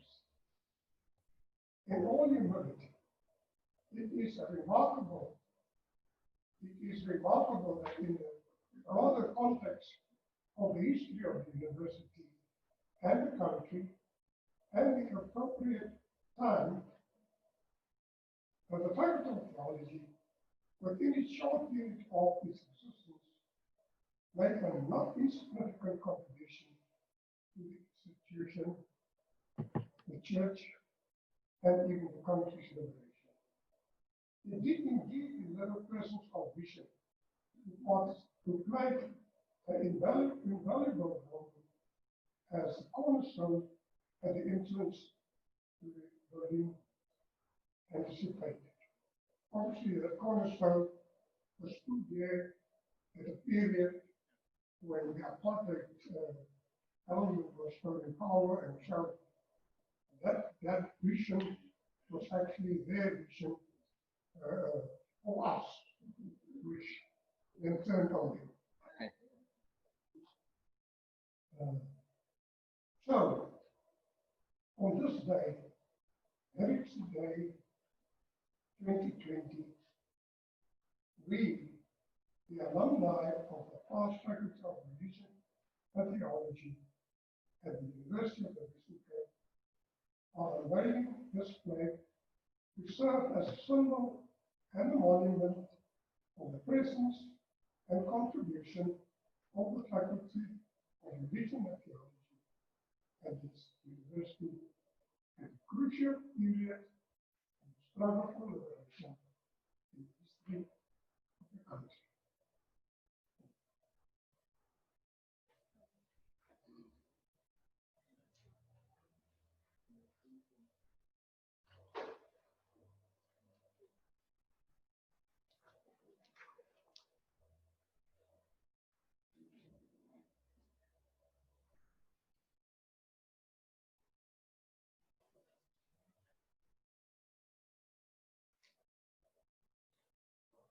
This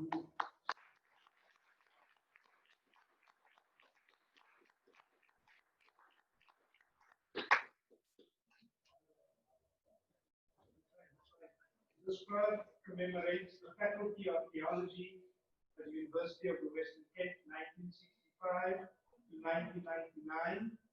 Then in his paper speaks about 1961, which is the right date for theological training. But 1965 is the commemoration of these goldies. The place of our liberation, that's what we call it, spiritually, ecumenically, intellectually. And then these beautiful words that Dr. Alan Busak shared with us, and he was very gracious to allow us to put it onto the blog, and he also mentioned it in his presentation. God is a God of indivisible, radical justice, radical equality, and radical inclusion. And then we have a scripture reading, Galatians chapter 3, 28 and 29. And then we have the last part, what Jan just did now, unveiled by Professor G.D. Dan Kluter on this day, the 24th of September. Thank you.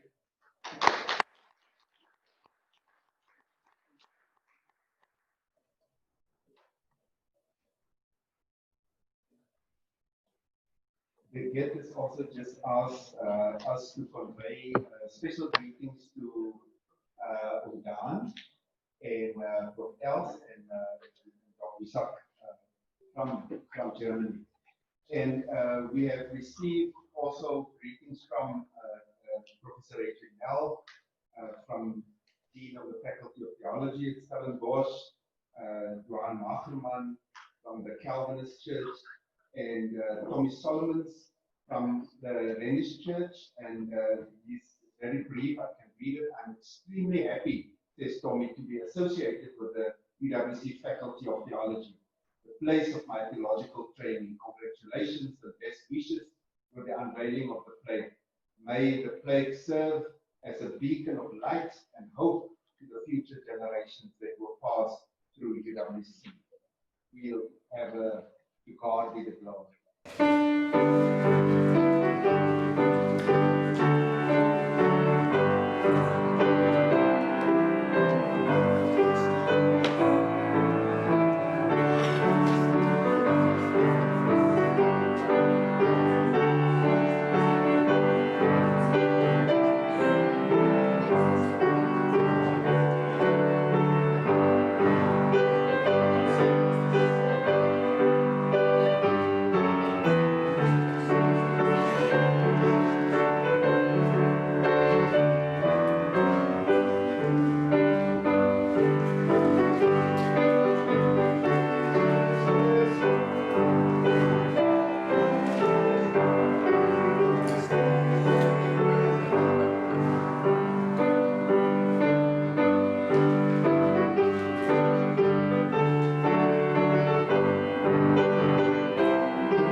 We will now listen to Dominie Marie-France, who will speak to us about the anthology, the alumni publication. She will give us a preview on that.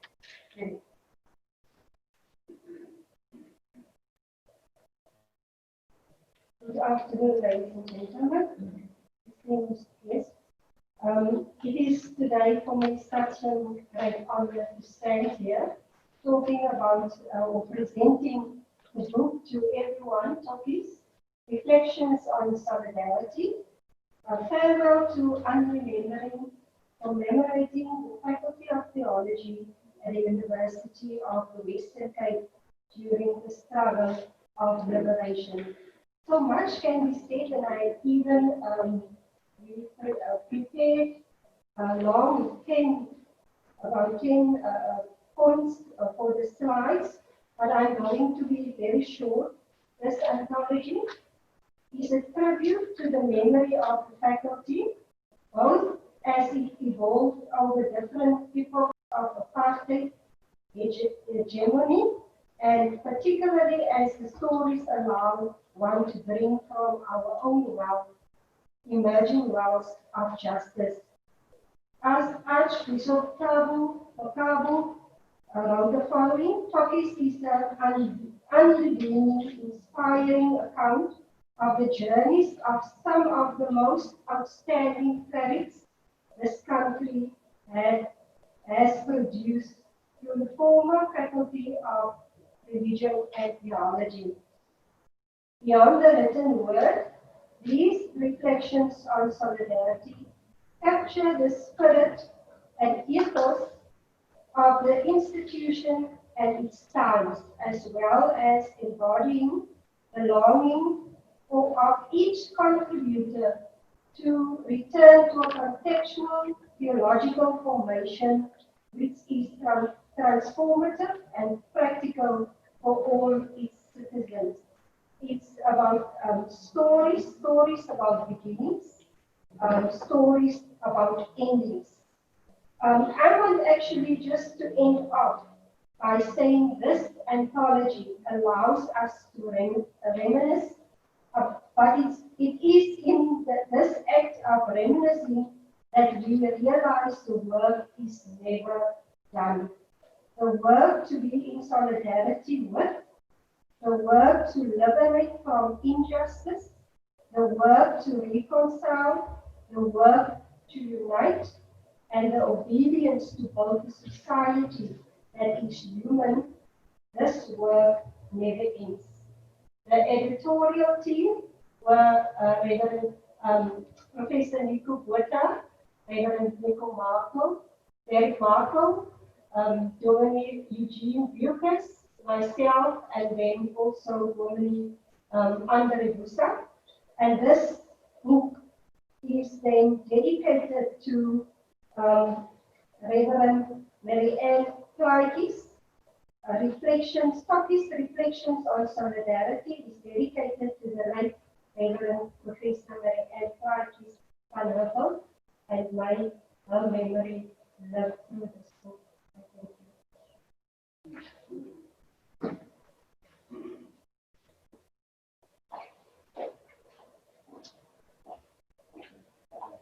We will now listen to closing remarks and acknowledgement that will be done by Ms. Patricia Lawrence.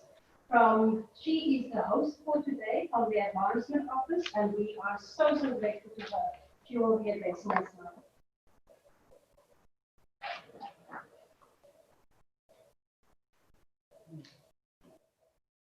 To all our alumni watching, including our alumni all over the world, warm greetings to you again from the university campus, and indeed the old Faculty of Theology and Religion Hall.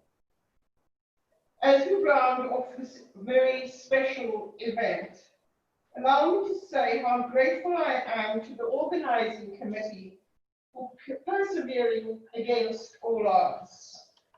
As you know, this event was supposed to be in April, but due to COVID, everybody had to postpone.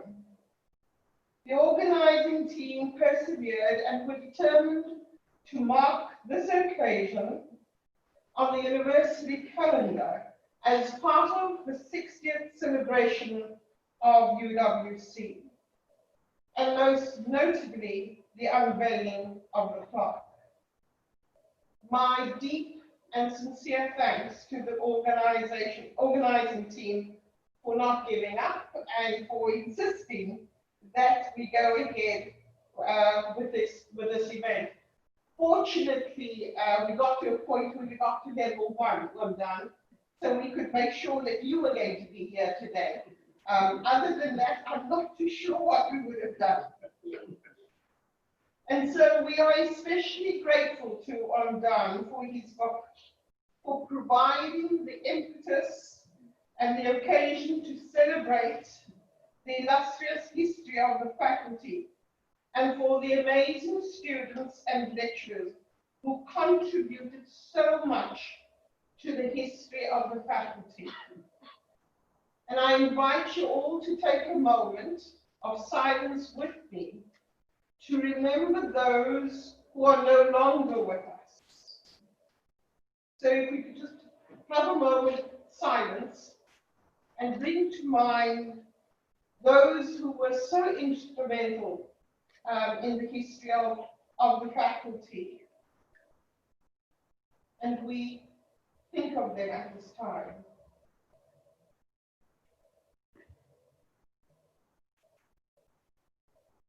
May they rest in peace, and may their memory be a blessing to all of us. Too often, our history is lost to us because we fail to record it. Thank you for the reflections. Thank you for the anthology. Thank you for marking the occasion as part of the history, a significant part of the great tapestry of the history that is UWC.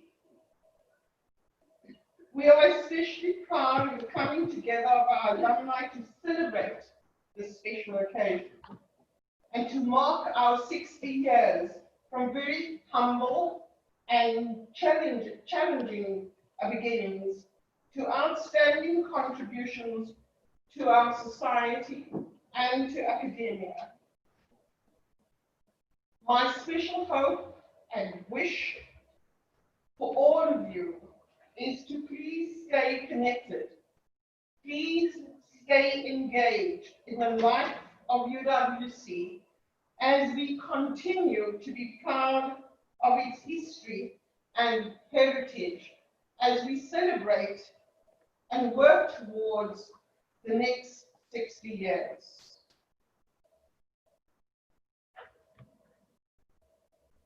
Please allow me at this time to say a special thank you and to acknowledge a number of individuals who were so instrumental in setting up today's special celebration. Professor Dan Kluter, one Dan so fondly known to all of us. Thank you to you for your contribution, and most of all for being able to be with us today. That in itself is a very, very special treat. To the Theology Alumni Working Group, again, as I said, how important it is for us to record and shape our history. Don't stop there. There's so much more, I'm sure, to be written. So I look forward to the sequel to the anthology. A very special thank you to Dr. Alan Busak. It's amazing how just listening to you conjures up all these emotions that we think is so suppressed within us. And just hearing you talk allows that feeling to well up inside us. And it's right that that feeling that we remember and that it surfaces once again. To understand the scorched earth policy that we have today, and to know that we are not abandoned. In God's grace and God's love, we will persevere even through these trying times. A special thank you to Professor Tyrone Pretorius for his support and certainly for his message and for contextualizing the history of the faculty within the university. To Reverend Llewellyn McMaster, Dr. McMaster, and Dominican Nobles, thank you so much for hosting and coordinating the event for us today. Henriette Weaver, our organist, thank you for your beautiful music, and I hope you get to play We Shall Overcome before we leave the building. Thank you for your renditions.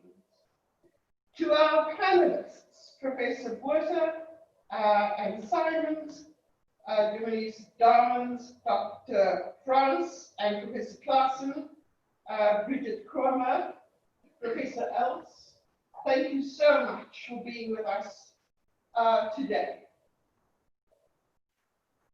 Mr. Stephen Lowe, the donor and engraver of the plaque, a very special shout out and a very special thank you to him.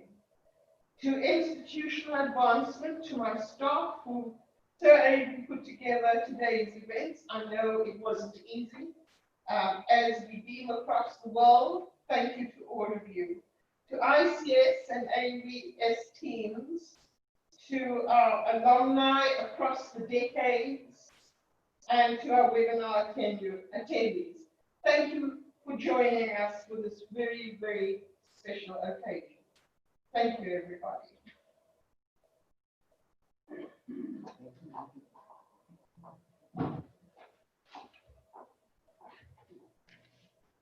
We're almost at the end, but allow me also just to share something very, I think, very personal. It's for me such a significant event.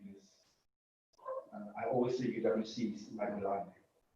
I was part of what we call the curatorium. They had to make the decision or recommend to the Synod what next after the university has decided to close the faculty.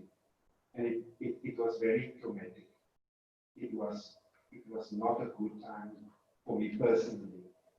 I found myself being summoned by friends and colleagues to come and please explain why this move to Stellenbosch. And I had to go to the Bellville, to the church there where they met. And it was the most awkward feeling for me. You felt all of a sudden you journey together, you struggle together, and all of a sudden it felt as if you were on that side. And so for me, thank you for the team, Derek, that asked me to be MC today. I think it's also a sense of closure for me. But I was reminded this week of what this place and this faculty still means to me and many of us who studied here. It helped us to be courageous in the stands that we took. How many of us quoted Boniver during our sermons in the 80s, for example, when Christ calls a person, he bids him or her come and die. That was a spirit.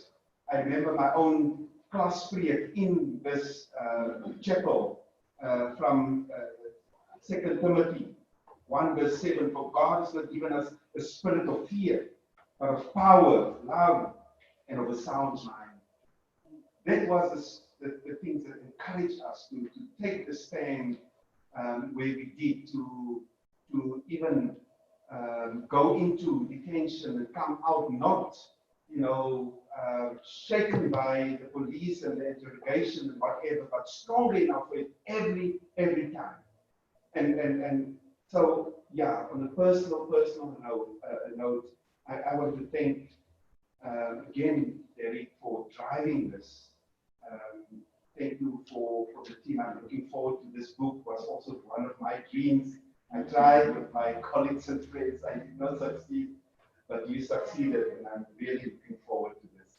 So we go from here, as I said, still being called to take a stand in the world, in South Africa today. It is so sad that there are people who have listened to the voice of Christ. On last Friday, 2 people were killed for taking a stance against corruption in their different fields of work. Schalkenmeer, in the police, the South African police service, was killed in Bishop Lavis in front of his house. And in Grabouw, and now my phone don't want to open to just get the name right. But the school principal in Grabouw, also because she took a stance against corruption. And that is what brought me back to Bonifer and to 2 Timothy 1 verse 7. Do we still have that courage to stand up today? I believe the faculty and the staff and everyone who formed us has helped us, I believe, to still take that stand today. I want to thank you. I want to thank my co-MC host today, and from my side to this place and to all pets and the guys that have been coming on now for a while. I thank you for your own commitment to make this come true. Thank you, and I think we will end off with Kosi Sikelele. We ask that it is not the it's not the anthem, it is the hymn that we sung in the 80s, so we can stand while we listen.